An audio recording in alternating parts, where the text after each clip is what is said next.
জীবনদা, প্রথম প্রশ্ন হচ্ছে যে আপনি আজকে বিধানসভায় এলেন, কি কাজ সারলেন? বা স্পিকারের সঙ্গে দেখা করলেন?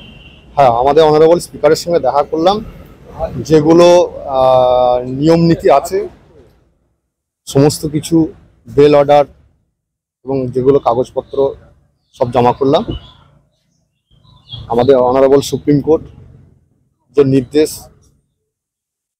দিয়েছেন সেই নির্দেশের কপি জমা দিলাম।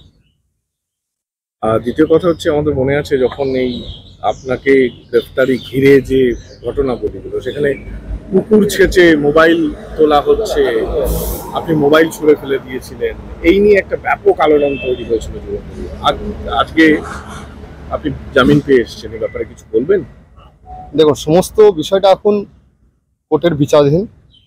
এই বিষয় নিয়ে আমি কোনো মন্তব্য করতে চাই না। বিচারে বা কোর্টের রায় যেটা হবে আমি সেটা মাথা পেতে নেবো, এটুকুই বলতে পারি। আপনি কি মোবাইল পুকুরে ফেলে দিয়েছিলেন? আমি এই নিয়ে কোনো মন্তব্য করবো না। সমস্ত বিষয়টা এখনো কোর্টের বিচারাধীন। যেটা কোর্টে রায় হবে সেই রায় আমি মাথা পেতে নেবো। একেবারে, এটা তো আইনের কথা। আপনি যেটা না, এই মোবাইলটা আমি আমার মিসেসের মোবাইল, আমার কাজ চালানোর জন্য আমি আজকে নিয়েছি। বিচার ব্যবস্থার প্রতি আপনার আস্থা আছে? অবশ্যই, সম্পূর্ণ আস্থা আছে। জীবনবাবু, আপনি আইনের কথা যেটা বলছেন ঠিকই বলেছেন, বিচারাধীন বিষয়, আপনি নিশ্চিতভাবে মুখ খুলবেন না। কিন্তু যেহেতু আপনি একজন জনপ্রতিনিধি, খুব স্বাভাবিকভাবে মানুষের মনে তো অনেকগুলো প্রশ্ন উঠে আছে। কারণ আপনার গ্রেপ্তারির সময় এত দৃশ্যের অভিঘাত, কুকুর ছাঁচা হচ্ছে, আপনি মোবাইল ফোন ছুঁড়ে ফেলে দিয়েছেন, সেই মোবাইল ফোনে অনেক তথ্য রয়েছে, একটা কোনো ইঙ্গিত কিছু দিতে পারেন? দেখুন, আপনি যখন বললেন আমি বিধায়ক, বিধায়ক মানে হচ্ছে আইনসভার সদস্য, তাই আইন মোতাবেক কোর্ট যা রায় দেবেন আর আইনের বিচার অনুযায়ী যেটা হবে সেটা আমি মাথা পেতে নেব।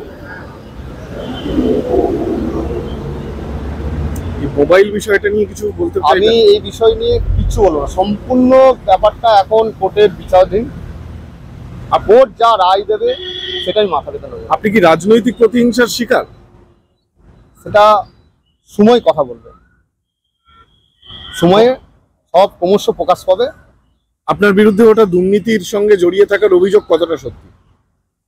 দেখুন, তার জন্য তো কোর্টে বিষয়টা উঠেছে, কোর্টের দ্বারাই প্রমাণিত হবে আমি দোষী না নির্দোষ। ঠিক আছে, নমস্কার।